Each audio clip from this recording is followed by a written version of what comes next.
Istilah pohon Sidratul Muntaha mungkin telah banyak diketahui sebagian orang, khususnya umat muslim. Keberadaannya sendiri pernah digambarkan Nabi Muhammad SAW ketika melakukan perjalanan Isra Mi'raj. Dan pada penggambarannya, Sidratul Muntaha disebutkan menjadi tempat yang luar biasa dan berbentuk seperti pohon bidara, dan dalam bahasa Arabnya adalah sidro. Dari Anas bin Malik, Rasulullah pernah bersabda, ketika aku dimirajkan ke langit ketujuh, aku diajak ke Sidratul Muntaha. Ketika pohon ini diliputi perintah Allah, dia berubah. Tak ada seorang pun manusia yang mampu menggambarkannya karena sangat begitu indah. Selain itu, terdapat juga sebuah kisah yang banyak diyakini terkait pohon Sidratul Muntaha. Lainnya seperti pohon lain, Sidratul Muntaha juga memiliki daun, buah, hingga akarnya. Terkait keberadaannya, pohon ini disebutkan berada di ujung semesta dan terletak setelah puncaknya langit ketujuh. Hal ini ditegaskan dalam sebuah riwayat Ibnu Mas'ud yang mengatakan bahwa Sidratul Muntaha adalah pangkal dari semua yang naik. Menurut kisah Qabil Akbar, Allah Ta'ala telah menciptakan sebuah pohon Sidratul Muntaha di bawah aras dengan jumlah daun yang sama banyaknya seperti jumlah makhluk ciptaannya. Apabila telah gugur salah satu daunnya, maka itu bisa jadi pertanda ajal makhluk yang tertulis di dalamnya segera datang. Semuanya yang bernyawa pasti akan merasakan mati. Kutipan tersebut mungkin sudah biasa terdengar, dan meski demikian, hanya Tuhan Yang Maha Esa, yaitu yang mengetahui waktu dan datanya ajal makhluknya. Berbicara terkait kematian, kerap muncul kisah pohon Sidratul Muntaha yang diciptakan sebagai penanda akhir hidup makhluk-makhluknya. Tentang jumlah daun Sidratul Muntaha, cukup banyak riwayat yang menyebutkan banyaknya sama seperti jumlah bilangan makhluk yang Allah ciptakan. Apabila seorang makhluk telah diputuskan ajalnya, maka umurnya tinggal 40 hari dari waktu yang diputuskan. Setelah itu, maka jatuhlah daun itu kepada malaikat maut Israel, dan dia telah diperintahkan untuk mencabut nyawa orang yang tertulis di daun tersebut. Tak ada satupun makhluk di alam semesta ini yang mengetahui kapan dirinya akan meninggal dunia, tak terkecuali Israel, sang malaikat pencabut nyawa. Meski bertugas mencabut nyawa manusia, Israel sama sekali tidak tahu kapan tiap-tiap makhluk akan mati. Kematian setiap makhluk hanya diketahui oleh Allah, dan menurut kisah Qabil Akbar, Allah telah menciptakan sebuah pohon Sidratul Muntaha di bawah aras, yang mana jumlah daunnya sama banyak dengan bilangan makhluk yang Allah ciptakan. Jika satu makhluk itu telah diputuskan ajalnya, maka umurnya tinggal 40 hari dari hari yang diputuskan. Maka jatuhlah daun itu kepada malaikat maut. Taulah bahwa dia telah diperintahkan untuk mencabut nyawa orang yang tertulis pada daun tersebut. Sampai ada daun dari pohon yang terletak di bawah aras gugur, kemudian akan jatuh 2 titisan dari arah aras pada daun tersebut. Titisan hijau ataupun putih. Hijau menandakan si mayat bakal mendapatkan kecelakaan, sementara putih menggambarkan dia akan mendapat kebahagiaan. Untuk mengetahui tempat makhluk mati, Allah telah menciptakan malaikat Arham yang akan diperintahkan untuk memasuki sperma yang berada dalam rahim ibu dengan debu bumi yang akan diketahui di mana ia akan mati, dan disitulah kelak ia pasti akan menemui ajalnya. Adapun malaikat Israel diciptakan oleh Allah dalam keadaan yang serupa dengan malaikat Mikail, baik wajahnya, ukurannya, kekuatannya, lisannya dan sayapnya, semua tidak kurang dan tidak lebih.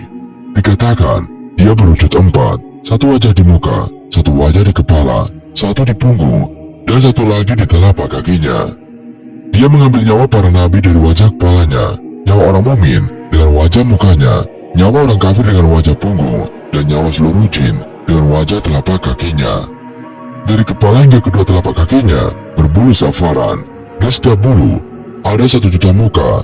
Di setiap 1 juta muka mempunyai 1 juta mata dan 1 juta mulut dan tangan. Ia memiliki 4.000 sayap dan 70.000 kaki. Salah satu kakinya di langit ketujuh, dan satu lagi di jembatan yang memisahkan surga dan neraka. Setiap mulut ada 1 juta lidah. Setiap lidah boleh berbicara 1 juta bahasa. Jika seluruh air di lautan dan sungai di dunia disiramkan di atas kepalanya, maka tidak setitik air pun akan jatuh melimpah. Namun tahukah sahabat, bahwa Nabi Muhammad SAW juga pernah menuju ke Sidratul Muntaha. Pada malam 27 Rajab, tahun ke-10 kenabian, Nabi Muhammad SAW melakukan perjalanan agung yang disebut Isra Mi'raj. Perjalanan tersebut berakhir di Sidratul Muntaha. Kisah Isra Mi'raj diceritakan dalam sejumlah kitab sejarah seperti Sirah Nabawiyah dengan bersandar pada hadis Nabi Muhammad SAW. Ibnu Hazm al-Andalusi menceritakan dalam Jawami As-Sirat An-Nabawiyah Isra Mi'raj dimulai dari Masjidil Haram ke Masjidil Aqsa, lalu berlanjut lagi dari Masjidil Aqsa ke Sidratul Muntaha dengan melewati setiap lapisan langit.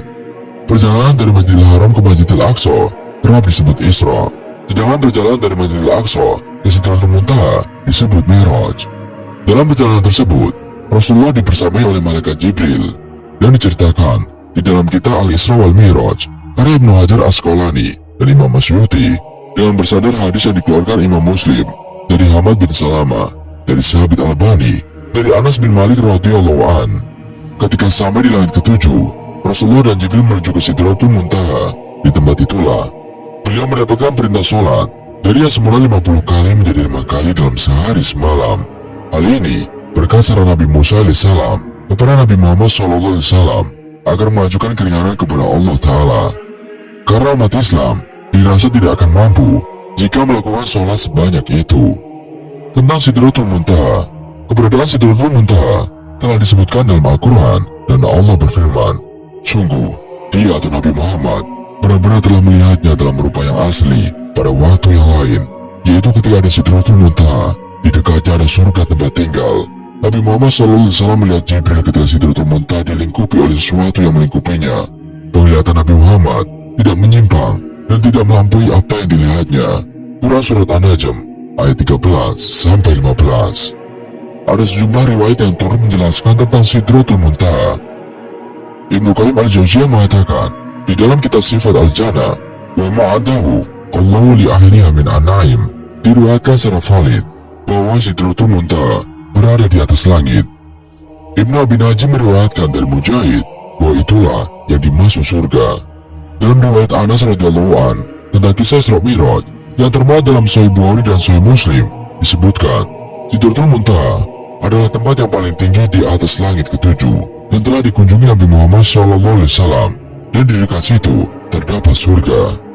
Maher Ahmad As-Sufatur menceritakan hal itu dalam Jinanul Khuldi. Ia menyebut sebuah riwayat bahwa Rasulullah memberitahukan tentang pohon dengan sesuatu yang pernah dilihatnya.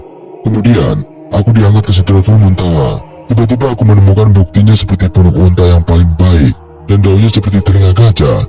Lalu Jibril berkata, ini Sidratul Muntaha yang mempunyai 4 sungai, 2 di antaranya tersembunyi, dan 2 lagi adalah nyata. Maka aku bertanya, apakah itu wahai Jibril? Jibril menjawab, 2 yang tersembunyi adalah sungai di surga, sedangkan yang tampak adalah Nil dan Efrat. Hadis riwayat Bukhari dan Muslim. Dalam Sahih Bukhari dan Muslim juga disebutkan, kemudian Jibril berangkat bersamaku hingga sampai ke Sidratul Muntaha. Bukitnya laksana punuk unta yang baik, dan daunnya seperti telinga gajah. Hampir saja daunnya menaungi umat ini. Lalu, Sidratul Muntaha diliputi dengan berbagai macam warna yang tidak aku ketahui. Kemudian aku dimasukkan ke surga, yang di dalamnya terdapat kubah permata dan tanahnya dari kasturi. Kisah Isra Mi'raj dan Sidratul Muntaha disebutkan dalam Al-Quran. Detail peristiwa penting ini telah tercantum dalam ayat-ayat Al-Quran.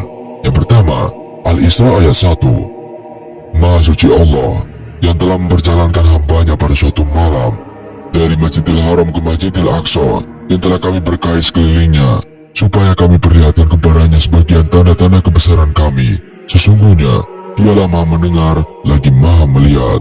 Quran Surat Al-Isra ayat 1.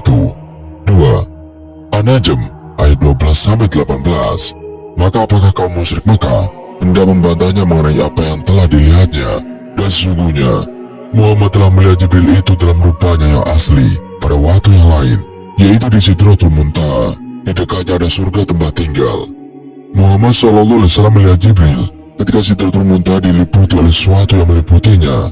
Penglihatannya atau Muhammad SAW tidak berpaling dari yang dilihatnya itu, dan tidak pula melampauinya. Sesungguhnya dia telah melihat sebagian tanda-tanda kekuasaan Tuhannya yang paling besar. Quran Surat An-Najm ayat 12-18. Dua ayat tersebut menjelaskan garis besar peristiwa Isra Mi'raj, di mana Rasulullah bertemu dengan malaikat Jibril.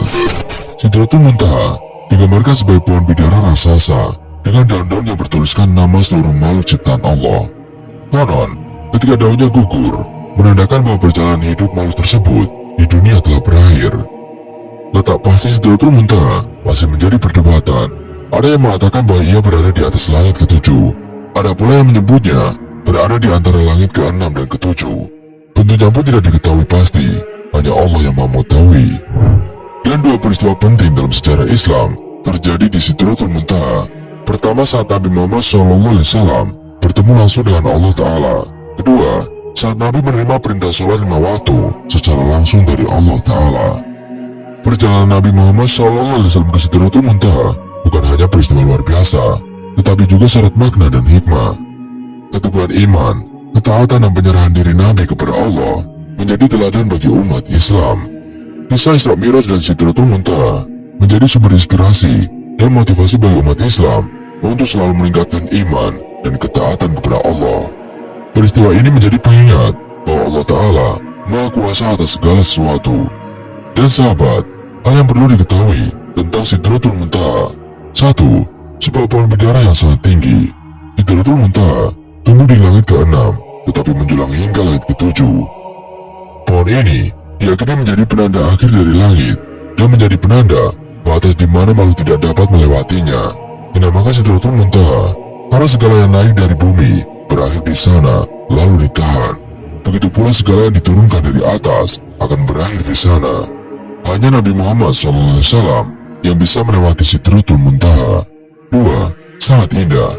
Keindahan Sidratul Muntaha tak dapat dilukiskan dengan kata-kata. Pandangan Nabi Muhammad juga terbatas saat di sana karena menjaga adabnya sebagai tamu Allah. Dalam beberapa hadis diriwayatkan, Sidratul Muntaha adalah pohon yang terbuat dari emas seluruhnya. Nabi sendiri tidak dapat menggambarkan warnanya karena begitu indah. Ada yang meriwayatkan dahannya terbuat dari zamrud, ada pula yang dari rubi. 3. Keluar 4 sungai dari akarnya. Sungai yang keluar dari akar Sidratul Muntaha ada 4, yakni 2 sungai luar dan 2 sungai dalam. 2 sungai dalam itu ada di surga, dan 2 yang di luar adalah Nil dan Eufrat. Pohon Sidratul Muntaha mengukur jarak 150 tahun perjalanan dari kaki ke puncaknya. 4. Daunnya menyerupai telinga gajah. Rasulullah menggambarkan daun Sidratul Muntaha seperti telinga gajah yang sangat besar. 1 daun saja dapat menutupi seluruh dunia. Buahnya berbentuk seperti kendi air, dan pohon ini dikelilingi atau dipeluk oleh banyak malaikat di atasnya. 5. Terdapat laron-laron emas. Sidratul Muntaha juga diliputi laron-laron dari emas. Dengan perintah Allah, warna laron-laron itu bisa berubah. 6. Di bawahnya terdapat sumber dari 2 air. Di bawah pohon Sidratul Muntaha terdapat sebuah pegas atau sumber dari 2 air yang dinamakan Salsabil. Yang satu adalah Kautar atau kelimpahan, dan yang lain adalah Rahma atau rahmat. 7. Disebutkan 2 kali dalam Al-Quran. Tidak banyak gambaran detail tentang Sidratul Muntaha, tetapi di dekatnya adalah surga.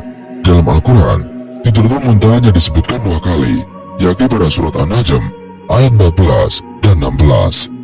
8. Jumlah daunnya sama seperti jumlah makhluk ciptaan Allah. Sebuah riwayat dari Qabil Akbar disebutkan bahwa Allah Subhanahu wa Ta'ala telah menciptakan sebuah pohon di bawah aras yang mana daunnya sama banyak dengan bilangan makhluk yang Allah ciptakan. Jika seseorang itu telah diputuskan ajalnya, maka umurnya tinggal 40 hari dari hari yang diputuskan. Maka jatuhlah daun itu kepada malaikat maut. Tahulah bahwa dia telah diperintahkan untuk mencabut nyawa orang yang tertulis pada daun tersebut. Masih soal Sidratul Muntaha, kira-kira seperti apa tempat ini dan apa saja yang pernah terjadi di sana? Bentuk Sidratul Muntaha ternyata adalah sebuah pohon. Mendengar kata Sidratul Muntaha, kita pastinya akan membayangkan sebuah tempat yang luar biasa dan tak bisa dideskripsikan. Mungkin memang seperti itu, tapi dalam berbagai hadis, Rasul cukup jelas mengatakan bagaimana bentuk dari tempat satu ini. Ya, Sidratul Muntaha adalah sebuah tempat yang terbentuk seperti pohon bidara, atau dalam bahasa Arabnya adalah sidro. Soal detail, Rasul tidak pernah mengatakan hal tersebut dengan cukup jelas. Hanya saja beliau mengungkapkan jika tempat ini sangatlah indah. Dari Anas bin Malik radhiyallahu an, Rasul bersabda, ketika aku dimirajkan ke langit ke-7, aku diajak ke Sidratul Muntaha. Ketika pohon ini diliputi perintah Allah, ia berubah. Tak ada seorang pun manusia yang mampu menggambarkannya karena sangat begitu indah. Yang kedua, buah, daun dan akar Sidratul Muntaha. Sidratul Muntaha adalah sebuah pohon, maka selayaknya pohon, ia juga memiliki daun, buah dan akar. Hal ini juga tersirat dalam hadis. Aku melihat Sidratul Muntaha di langit ketujuh. Buahnya seperti kendi daerah hajar dan daunnya seperti telinga gajah. Dari akarnya keluar 2 sungai luar dan 2 sungai dalam. Kemudian aku bertanya, "Wahai Jibril, apakah keduanya ini?" Dia menjawab, "Adapun 2 yang dalam itu ada di surga, sedangkan 2 yang di luar itu adalah Nil dan Eufrat." Tentang daun Sidratul Muntaha, ada juga riwayat yang menyebutkan kalau banyaknya daun di sana sama dengan bilangan makhluk yang Allah ciptakan. Dan dari penjelasan ini, makin terbayang seperti apa Sidratul Muntaha, meskipun tetap saja terlalu susah sebenarnya kalau diimajinasikan. 3. Letak dari Sidratul Muntaha. Seperti yang sudah dijelaskan, pohon ini adalah ujungnya semesta dan ia terletak setelah puncaknya langit ketujuh. Hal ini juga ditegaskan oleh sebuah riwayat Ibnu Mas'ud dari Rasul yang mengatakan bahwa Sidratul Muntaha adalah pangkal dari semua yang naik, dan dari sini bisa disimpulkan jika pohon ini terletak di sebuah tempat yang sangat tinggi. Tak hanya itu, Sidratul Muntaha juga dikatakan sangat berdekatan dengan surga. Hal ini dijelaskan di dalam surat An-Najm ayat 12-18. Makin jelas bagaimana gambaran Sidratul Muntaha, dan setelah mengetahui hal ini, harusnya bikin kita makin kagum dan takjub dengan kebesaran Allah. 4. Tak seorang pun bisa memasuki Sidratul Muntaha kecuali Nabi Muhammad SAW. Sidratul Muntaha adalah sebuah tempat istimewa di mana tak seorang pun bisa memasukinya selain yang diizinkan oleh Allah Subhanahu wa Ta'ala. Bahkan malaikat Jibril, yang notabene adalah pemimpin para malaikat serta penyampai wahyu, tak bisa menempatkan dirinya di sana. Hal tersebut berkaca pada peristiwa Isra Mi'raj, di mana malaikat Jibril tak sanggup lagi mengantarkan Nabi setelah melewati langit ketujuh. Pada akhirnya, hanya Nabi Muhammad SAW yang diizinkan Allah untuk berada di sana, dan di dalamnya Allah memberikan sesuatu yang sangat penting. 5. Hal-hal yang pernah terjadi di Sidratul Muntaha. Setidaknya ada 2 hal besar yang pernah terjadi di tempat ini. Pertama adalah momen ketika Nabi Muhammad melihat Allah secara langsung. Namun di sini Rasul melihat wujud Allah dalam bentuk cahaya. Hal ini sesuai dengan hadis yang pernah diriwayatkan oleh Abu Dzar ketika beliau bertanya mengenai wujud Tuhan. Tak hanya melihat Allah secara langsung, Sidratul Muntaha juga pernah jadi saksi sebuah peristiwa besar yang dampaknya kita rasakan hingga hari ini. Ini adalah perintah sholat dari Allah kepada Nabi Muhammad dan semua umatnya. Jika kamu ingat, di dalam peristiwa ini, Rasul bolak-balik naik dan turun dari Sidratul Muntaha untuk bertanya kepada Nabi Musa alaihissalam perihal jumlah sholat. Lantas, apa perbedaan Aras dan Sidratul Muntaha? Meski sama-sama dinobatkan sebagai tempat istimewa, tetapi pernahkah sahabat mendengar perbedaan Aras dan Sidratul Muntaha, di mana tempat yang disiapkan oleh Allah Ta'ala untuk Nabi Muhammad tersebut ternyata memiliki letak dan bentuk masing-masing. Bahkan perbedaan tersebut telah dijelaskan oleh Allah di dalam beberapa surat Al-Quran. Yang pertama yaitu berdasarkan pengertiannya. Menurut ahli bahasa, Aras berasal dari kata Arasya, Yarushu, atau membangun, yang diartikan sebagai bangunan, singgasana, istana atau tahta. Sementara para ulama berpendapat bahwa Aras merupakan pusat pengendalian dari segala persoalan makhluk Allah Ta'ala di alam semesta. Hal tersebut sebagaimana yang dijelaskan dalam firman Allah, yakni surat Yunus ayat 3. Kemudian dia bersemayam di atas Aras, dan berdasarkan ayat tersebut, paham Ahlussunnah wal Jamaah menyebutkan Aras sebagai makhluk Allah Ta'ala yang tertinggi berupa singgasana, seperti kubah dengan tiang-tiang yang dipikul dan dikelilingi oleh para malaikat. Adapun para imam ahli tafsir menjelaskan, Aras merupakan suatu tempat yang memiliki fisik dan materi, bukan hanya suatu ungkapan kiasan semata. Sementara, istilah Sidratul Muntaha terdapat di dalam 4 ayat Al-Quran, yakni surat Saba ayat ke-16, bermakna pohon bidara. Selain itu, istilah tersebut juga dimuat di dalam surat An-Najm ayat ke-15 dan ke-16, bermakna pohon, namun hanya Allah Subhanahu wa Ta'ala yang mengetahui hakikatnya. Terakhir surat Al-Waqiah ayat ke-28, bermakna pohon bidara tidak berduri. Di samping itu, istilah Sidratul Muntaha dalam Al-Quran diartikan sebagai ujung atau batas alam semesta yang dikenal dengan langit ketujuh. Tempat istimewa yang tidak dapat dimasuki oleh siapapun, bahkan malaikat Jibril. Namun atas izin Allah, Nabi Muhammad SAW menjadi satu-satunya manusia terpilih yang dapat memasuki dan melihatnya secara langsung.